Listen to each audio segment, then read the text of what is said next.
Yes, this music nerd is also a gamer nerd. What a shocker.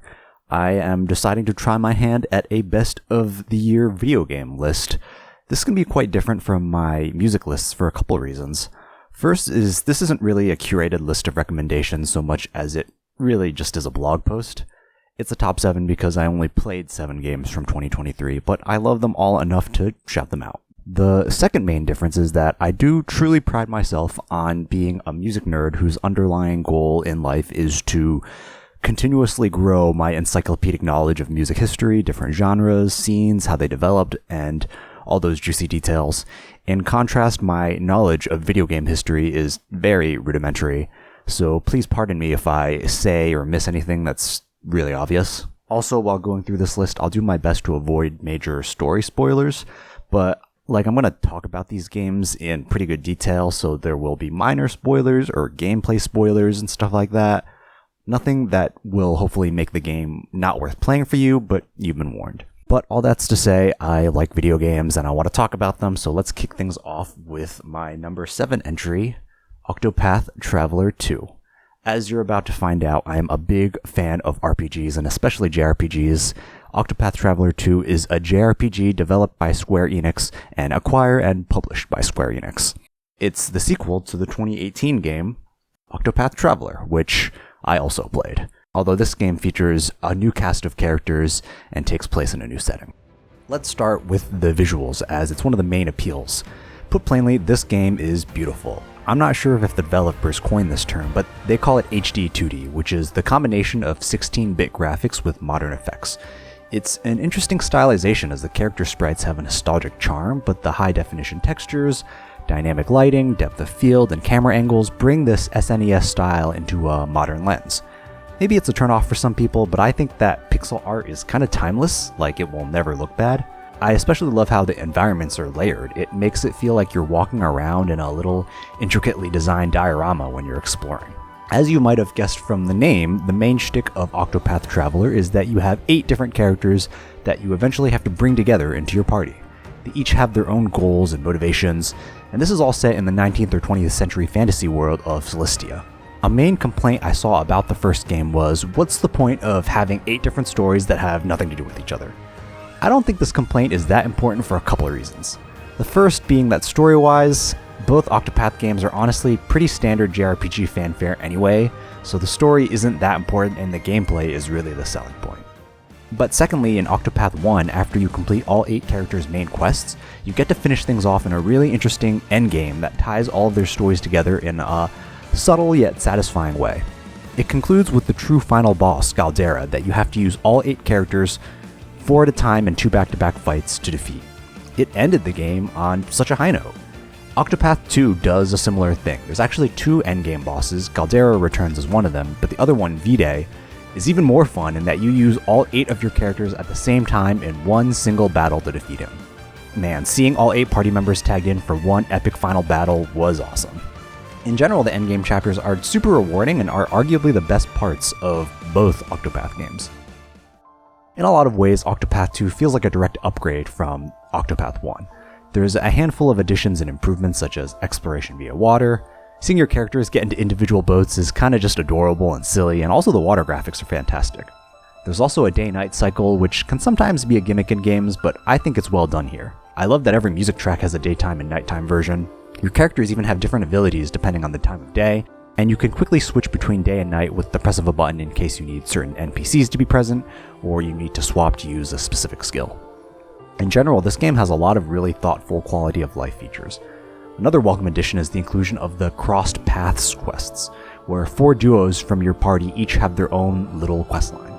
I thought this was a really nice touch that went a long way in bringing all of the characters closer together. In general, the characters in this game interact with each other way more than in Octopath 1. To go back to the story, I will unfortunately say that it's probably the weakest part for me. The characters are kind of interesting, but they're a bit one-dimensional, and a lot of the writing is too cliche. Some moments seem childish, yet other moments are trying too hard to be serious. There are cool ideas, though. I like the character Temenos, who's an interesting juxtaposition as he's a cleric, but he's also a detective who questions everything.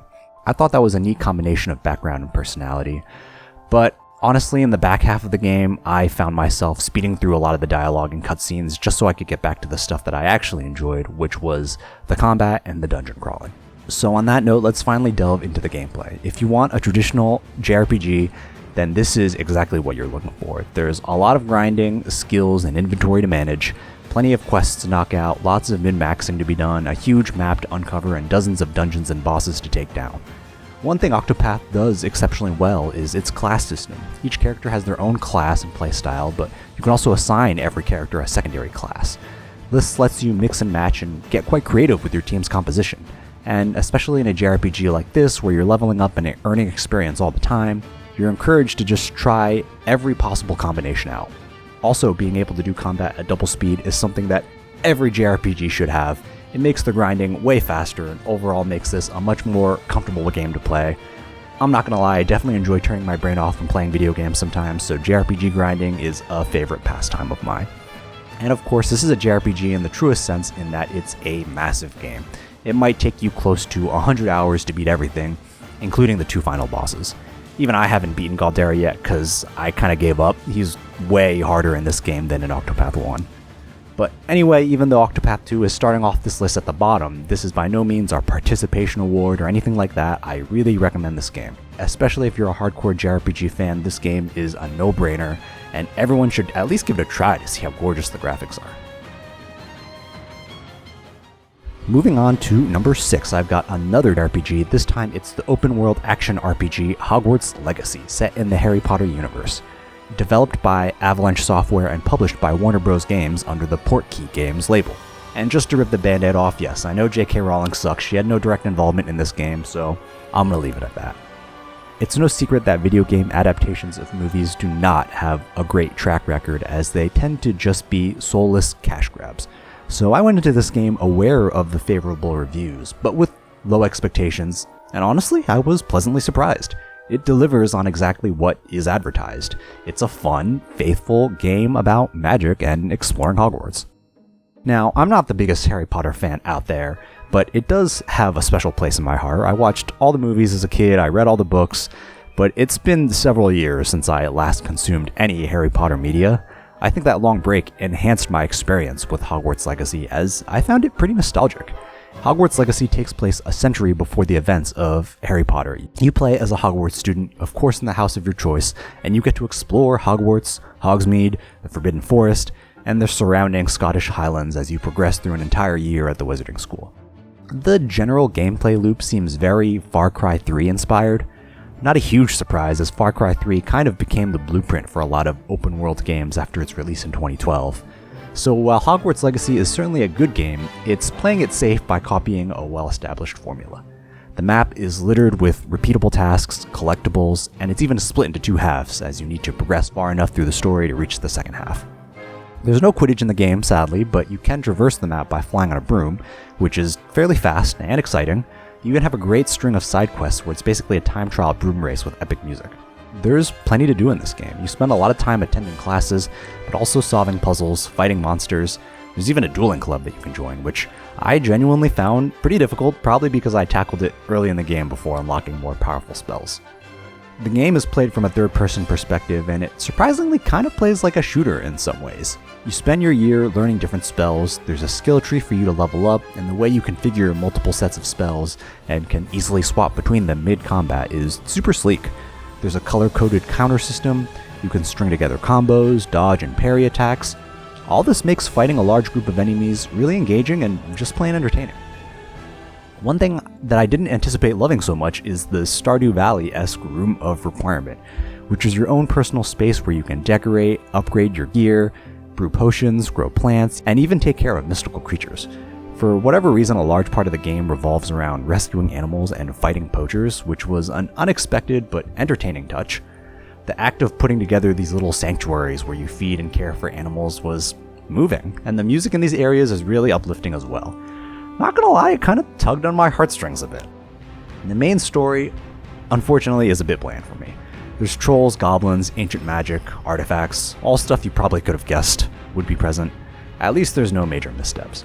There's quite a few students and professors that you interact with and get quests from throughout your year at Hogwarts, including a few more prominent companions that have their own dedicated side stories. I honestly found a couple of those side stories more interesting than the main story, as they're more grounded and not just your typical highfalutin stop the prophecy type deal.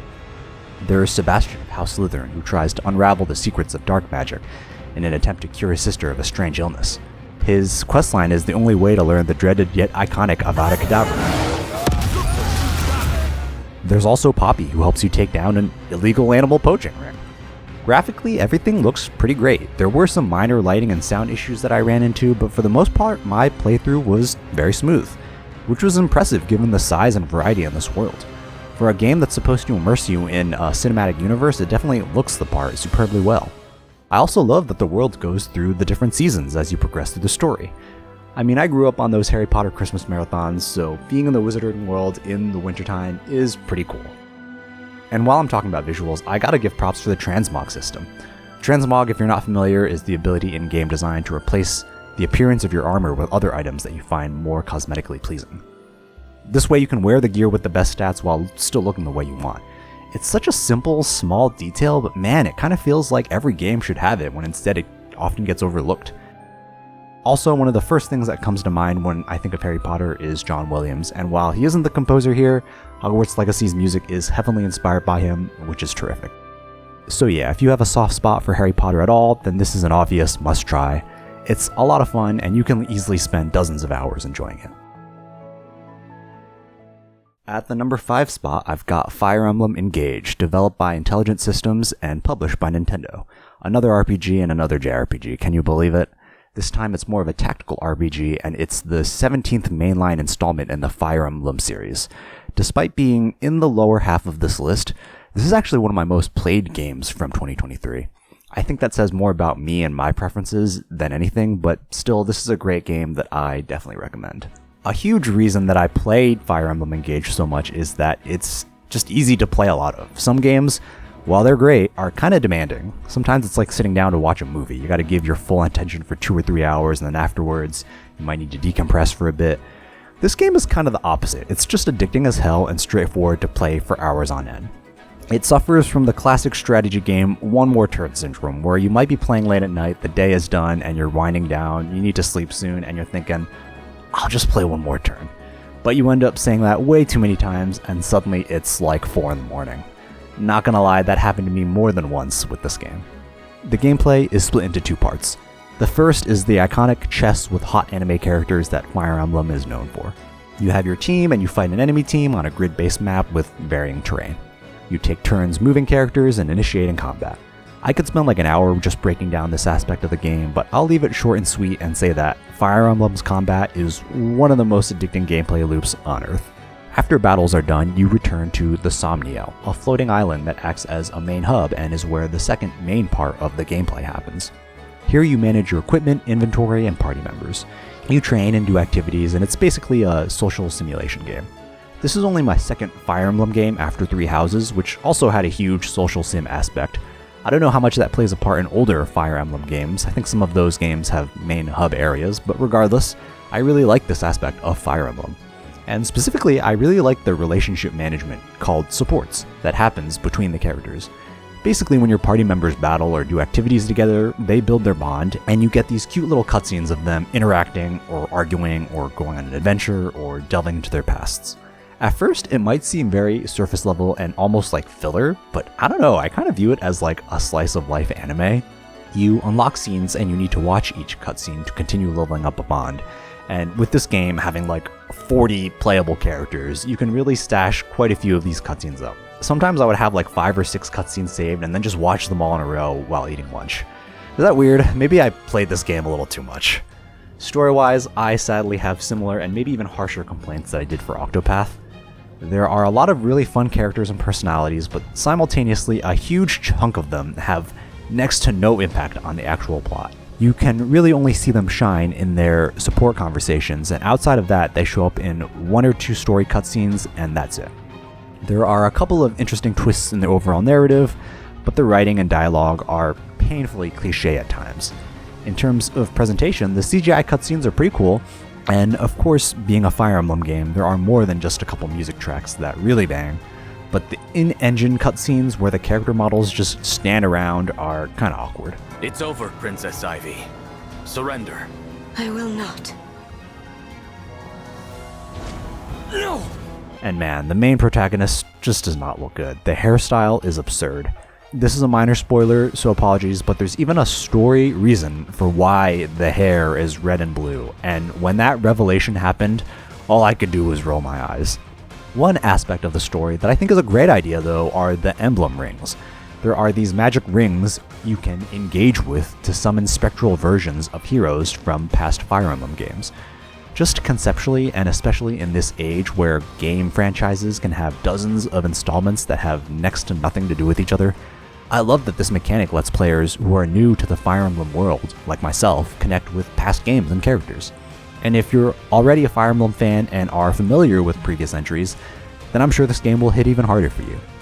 Of course, the gameplay implication is that when you engage with a ring, your character gains huge temporary stat boosts and has access to powerful abilities that can turn the tide of a battle. This leads to so much experimentation and mixing and matching and adds endless replayability and creativity. I've seen videos of people annihilating endgame bosses on the highest difficulty in one turn by using the most optimized combination of who engages with which ring, their position on the map, paired with swapping items between characters mid-battle. It's just mind-boggling the amount of depth this game's combat system actually has. All in all, I was very excited to play a new Fire Emblem game, and this delivered exactly what I wanted. The story is not as dark as Three Houses, but all of the other great gameplay systems are intact, and the Engage mechanic adds a whole new layer that makes Fire Emblem Engage endlessly replayable. Finally, let's take a break from the RPGs, sort of, with Dave the Diver, developed and published by the South Korean company Mint Rocket. This is an indie pixel art game where you should immediately know if you're going to dig it from the elevator pitch. It's a 2D adventure game where in the morning and afternoon you go deep sea diving to collect fish and other ingredients that you then use at night to manage a sushi restaurant. Like, how awesome of an idea is that? And okay, yeah, this game has a lot of RPG elements, but primarily I would call it an adventure and restaurant management game. If the concept is not enticing enough, then these gorgeous, eye-catching visuals should help. There's some tough competition, but I think this might end up being the most breathtakingly beautiful game on this list. The diving portion is so addicting and fun as you use nets, harpoons, and eventually even guns and tranquilizers to catch fish and wrangle sharks and other more aggressive deep-sea foes. Certain underwater landmarks stay in the same general location, but every time you dive, the map actually changes a little bit and you encounter different subsets of marine life. So there's always a reason for you to take another plunge and explore a bit longer or further. I won't give much away, but also as you progress through the story, you even get to explore entirely different biomes. And the music, it's so wonderful. The soundtrack to this game is a perfect pairing. It's a mix of super relaxing down-tempo and lo-fi chill hip-hop beats that blend together to create the most pleasant, zen game on this list by a nautical mile. Although I will say that there are some, I'll call them Minecraft-esque moments when you're diving and you have to fend off a shark, and if you get knocked out, you basically lose everything you were carrying. That is frustrating the first couple times it happens, but eventually dealing with it becomes a breeze. I love the balance here as well. I think if it were entirely a fishing game or if it were entirely a cooking game, then it would get stale, but the fact that you can split your time pretty evenly doing both, man, I just can't get over how brilliant this game's core idea is. And of course, the execution on that idea is spectacular. I probably enjoy the restaurant portion a bit more, as I don't know, I just don't play a lot of cooking games. The restaurant management is surprisingly deep as you have to craft and upgrade recipes, set the menu each night, reach benchmarks to raise your restaurant's brand awareness, prepare for VIP guests and holidays, all while running around and doing the actual serving and cleaning too. There's even a slew of minigames and boss fights mixed in that just add even more to this game's already overwhelming charm. The story is simple and kind of silly, but also quite endearing. Perhaps obviously, with this being a game about deep sea diving, there is a strong focus on environmentalism and living sustainably, which resonates with me. There's also plenty of funny dialogue and heartwarming moments, whether it's in the main story or in the restaurant portion, when you have to hire chefs and servers, and sometimes you learn more about their backstory. There's a whole cast of lovable characters to get to know, and plenty of cutscenes that show off their personality that never get old to watch. There's also food critics that come in that you have to impress, and it's kind of cute when you end up challenging someone's preconceived notions of what food or seafood is supposed to be.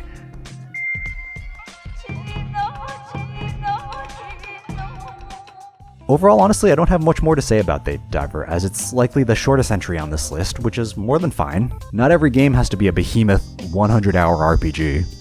I managed 100% this game in like 2 weeks, which was refreshing, and I had a blast doing it. This is just a fantastic game with an ingenious premise, and it's probably the easiest 2023 game for me to recommend.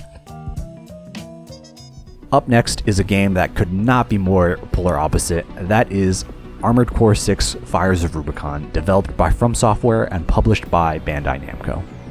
From Software, of course, is the legendary studio behind the Dark Souls series and the subsequent Souls-like genre of video games, including Bloodborne, Sekiro, and most recently Elden Ring.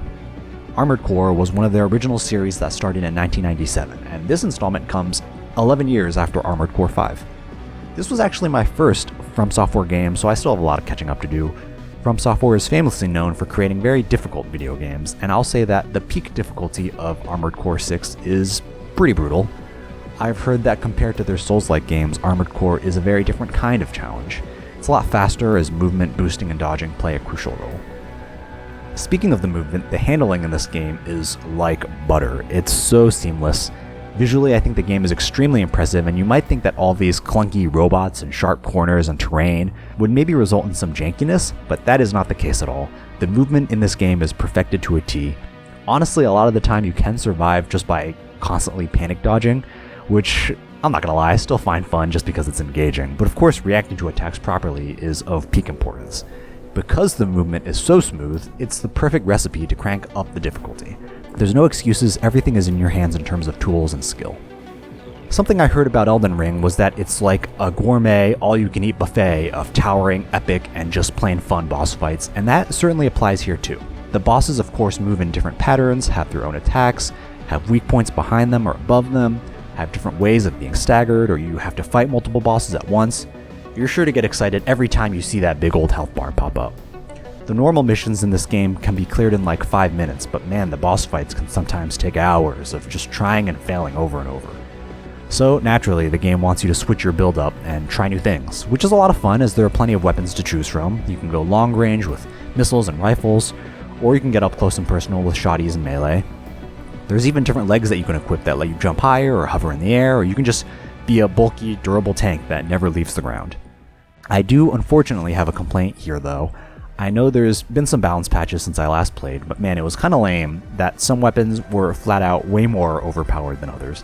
I kinda felt like for tough bosses, the band-aid solution would just be to equip the community-accepted best loadout, and you'd have an easy victory. Not a huge complaint though, as I did end up going completionist on this game, which in order to do that, you have to minimize your damage, minimize your ammo usage, and finish each level as quickly as possible. That was a very satisfying challenge that forced me to think outside the box, as the typical best weapons were often not very efficient in ammo consumption. And finally, we have a game on this list where I absolutely need to praise the story. There are some strong competitors coming up, but pound for pound, Armored Core 6 might have the best narrative of any entry on this list. You're a mercenary with the designation C4621, and you assume the call sign Raven. You're on the planet Rubicon 3, and you're taking jobs from the Balaam and Arquebus corporations as they fight against each other, against the Rubicon Liberation Front, and eventually against the Planetary Closure Administration in a four-way war to control Coral, an extremely valuable but also dangerous and mysterious resource that can only be found on Rubicon. Again, it's my first From Software game, but I've heard that From Software often employs a subtle and rewarding type of environmental storytelling.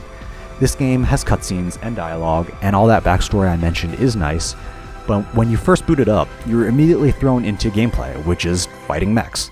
You're shooting things, swinging your laser sword, there's explosions everywhere, and you're lulled into this feeling of, oh, this is just going to be a fun mindless action game. But slowly, as you gather bits of information about this world, about these opposing factions, and about all the chess pieces that are in play, you eventually find yourself pushed into a really intriguing political and moral corner, where you have to decide who you want to fight with and who you will have to make your enemy. I won't miss. On top of that, the game is actually pretty quick to finish one playthrough of. However, as soon as you start New Game Plus, you're given some choices that weren't presented to you on your first run. So not only do you get to try out another ending, but you also get to uncover even more of the story. Characters that were only mentioned in passing previously become way more important. And then it goes even one step further when you start your third playthrough and you finally get to unlock the true ending. It's a really clever and unique way to encourage and even kind of force players to replay the game. Of course, lots of games have New Game Plus and have subtle changes in the story or dialogue that acknowledge that you're replaying the game in a cheeky way, but I've never seen a game that integrates the storytelling into the gameplay in such an almost meta way. Outside of how original the presentation is, the story itself is fantastic. Even though you never get to see a human face throughout your entire time on Rubicon, there are lots of characters that are easy to cheer for, and definitely lots of heartbreak. It's simply one of the best video game stories of the year.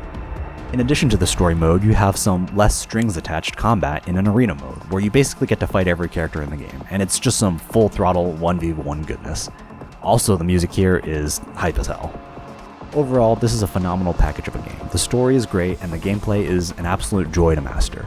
It's probably not for the light of heart, but if you want to sweat and spike your adrenaline, then you positively need to try Armored Core 6. Raven, they really are like fireworks. Alright, let's get back into giant RPGs. Number 2 on my list is perhaps a polarizing pick, and it's Starfield, developed and published by Bethesda. I'm a huge Bethesda fanboy. I played hours upon hours of Fallout 3 as a kid. I played a ton of New Vegas, and in the pandemic's aftermath, as I've gotten back into playing way too many video games, I also played way too much Fallout 4. So I was highly anticipating this game. Fortunately, it met my lofty expectations. This is the first new IP from Bethesda in over 25 years, and I think the space setting and themes of exploration are an ideal pairing for the signature Bethesda gameplay loop. Of course, you have your patented jankiness and not taking itself too seriously tone that we've come to expect. I can't believe I get to stand near you, breathing the same air. But you've also got an incredibly expansive, sprawling, sci-fi open universe RPG with a million things to do. In Starfield, you join a group of space explorers called Constellation, and your mission is to uncover the secrets of the universe, which takes you down a strange yet exciting path to uncovering a mysterious race who call themselves the Starborn. Starfield is primarily a shooter, so you can jetpack around, fight space pirates, mercenaries, and all sorts of horrifying alien creatures. You can be a loot goblin to your heart's content, and as expected of Bethesda, there's like 1,000 NPCs to talk to, and like a third of them give you quests. You can help someone rekindle their faith in strangers, or you can commit corporate espionage. You can spend some time with your parents, or you can be a drug mule and fight in a gang war. Undeniably, there's an enormous amount of dialogue, and that's how a lot of the story unfolds. It's not really for everyone. Could you even say that the Bethesda formula is out of date in 2023? Maybe, but there's also still a lot of people that appreciate it. The main plot is pretty interesting. It has some cool surprises, it has a villain that you really want to kill, and it leans into the overall theme of charting the unknown. In some ways, because this is such a vast game, the main story can often take a back seat as you get distracted by other quest lines. But the overall world building here is phenomenal. For example, when you're doing the quest line for the United Colonies Vanguard, which is a navy branch of the universe's government, as a part of the initiation, you go through this museum and you learn about the history of humanity after it left Earth, colonized other planets, split into different governing bodies, fought intergalactic wars, and survived an alien invasion. It was just so crazy learning a whole entire history lesson about a completely made-up timeline, but it was so fascinating and impressive. It completely immersed me in this world and its lore. Part of why I love RPGs so much is getting invested in a deep new universe. Starfield is not perfect, and there's definitely some design issues that can easily break your immersion, but an aspect that I hugely enjoyed was just talking to people. That goes for the main characters all the way down to the shopkeepers. The facial animations in this game look really good, and the sheer amount of voice acting is fucking bonkers. I recognize voice actors from Cyberpunk, from Fire Emblem, from Persona, from Fire Emblem and Persona, and even YouTubers. My siblings are named Bill, Jill, and Sil. The Hills.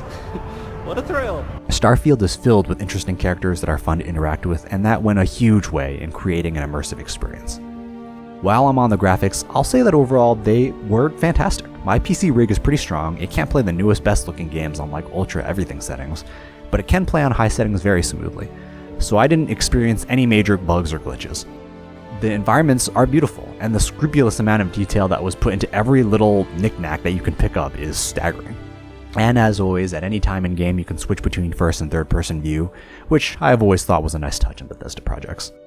Another thing that Bethesda has a great track record for are its random encounters. In Starfield, a lot of your traversal happens on your spaceship while going from planet to planet. While doing this, you get a chance to randomly run into a handful of events. These are the little moments that can really suck you into a game, whether it's the sweet old grandma that invites you onto her ship and shares food with you out of the goodness of her heart, or the guy that's singing a sea shanty for anyone to hear. Way out in the blackness. Or this motherfucker. Thanks for responding to my hail. We've been trying to contact you about your ship's extended warranty. All these interactions genuinely put a smile on my face. You can also spend an ungodly amount of time just designing spaceships, which I was not expecting to love so much. I would sometimes spend an hour or two just working on my ship, rearranging parts, walking around in it, and repeating that cycle all night. I will address some of the complaints towards this game. One notable one, which might seem like a small deal, is that navigating the inventory menu is really annoying. For a studio like Bethesda that has a reputation for giant RPGs where you can loot everything in sight, the fact that you don't have more options for sorting the menu and for selling things in bulk felt like an obvious oversight. It has been several months since I last played, and I know there's been some major patches, so maybe this functionality is better now, but this leads me onto my last point, mods. People love modding Bethesda games, and I myself downloaded a handful of mods that significantly improved my experience, including a couple that made the menus way better. Mods undoubtedly make Bethesda games more fun. But is it fair to include mods when reviewing the base game? Shouldn't we expect game studios to put out the best possible product instead of them expecting unaffiliated modders to fix obvious issues? Plus, console players don't even have these benefits at all, they just get left in the dust. I don't honestly know where I land on all of this, but I'll err on the side of positivity, as mods, in a way, bring out the potential in a game that's already there. Essentially, if you're going to play Starfield, then you should probably play it on PC so you can go crazy with customizing your playthrough. If you've never played a Bethesda game before, then I think this is a great place to start. It is a massive undertaking, but I think you'll be able to tell within a few hours whether or not this gameplay loop works for you. For me, I got absolutely lost in this game. It's actually my most played game ever on Steam right now, so I have to award it with a high spot on this list. And finally, a game that I anticipated even more than Starfield, that would be The Legend of Zelda Tears of the Kingdom, published and developed by Nintendo. This is just an absolute work of art. The sequel to the legendary 2017 game, Breath of the Wild, a release that many people already regard as being one of the greatest video games of all time. And I know basically everyone has already said this. My video is already way late, so this is not a new perspective at all. But Tears of the Kingdom makes Breath of the Wild kind of feel like a demo. I have some friends, myself included, who are a bit OCD perfectionists, and I feel like this game can just completely cure that through brute force. I'm being hyperbolic, but man, the way this game inundates you with dozens of things to do at a time, story quests, side quests, shrines, collectibles, helping this bozo hold up a wooden sign 20 times, it's overwhelming in the best way possible, and there's just no way to plan to get anything done while playing.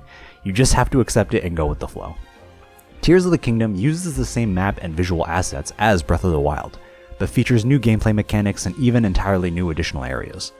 Maybe at face value that sounds like a lazy idea, but I can assure you this was not a bad decision. As I mentioned, Breath of the Wild is extremely beloved, and it was a gargantuan game. You could have easily spent over 100 hours on it. It might be corny to say, but with a game that long and impressionable, when you finally put it down, it's bittersweet, like saying goodbye to a friend.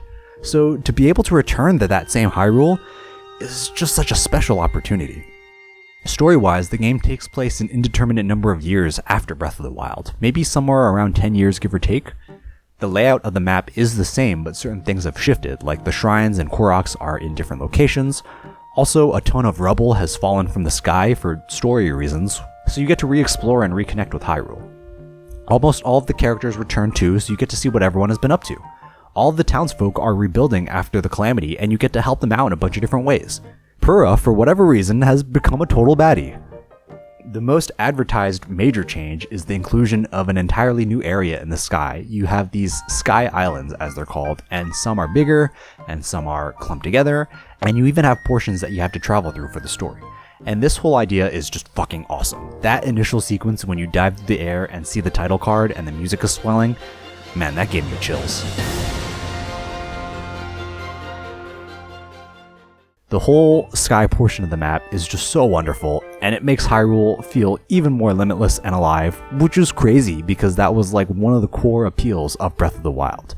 That game always made you feel like you were in the right place at the right time, and that delightful feeling has been carried over incredibly well.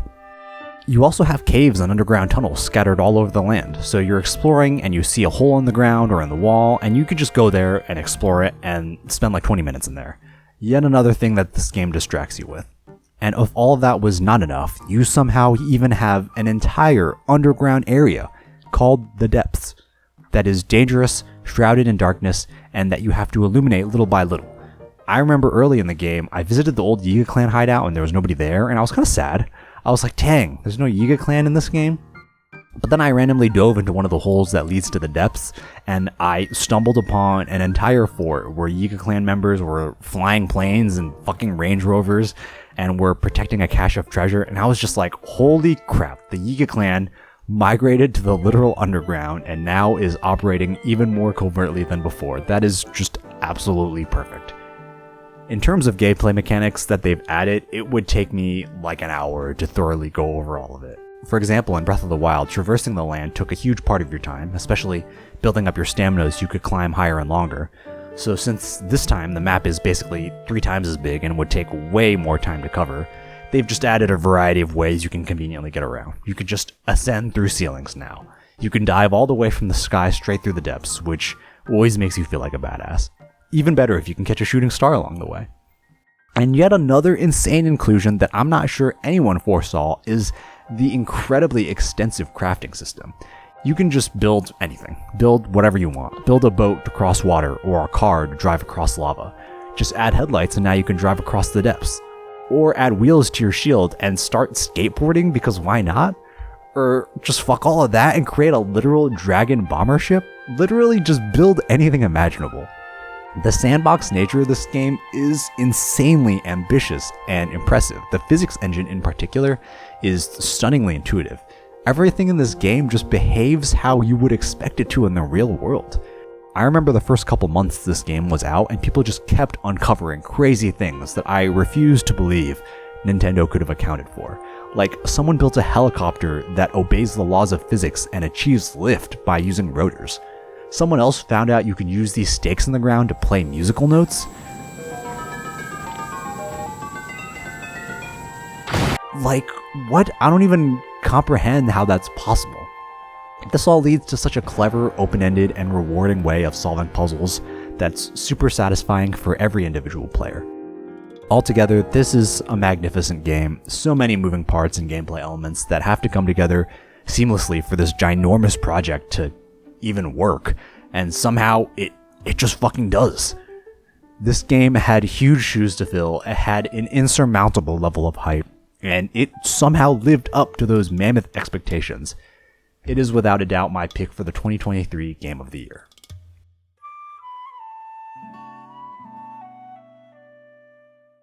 And that's that. First Disc Junkie video game list done and dusted. I hope you all enjoyed. I would love to do one of these every year. We'll see if I can keep that up. It's already May and I've barely played any 2024 video games yet, but I'll see if I can change that. Please feel free to yell at me for not including Baldur's Gate, or let me know if there's any other video games I should check out. Thanks for listening. See you later.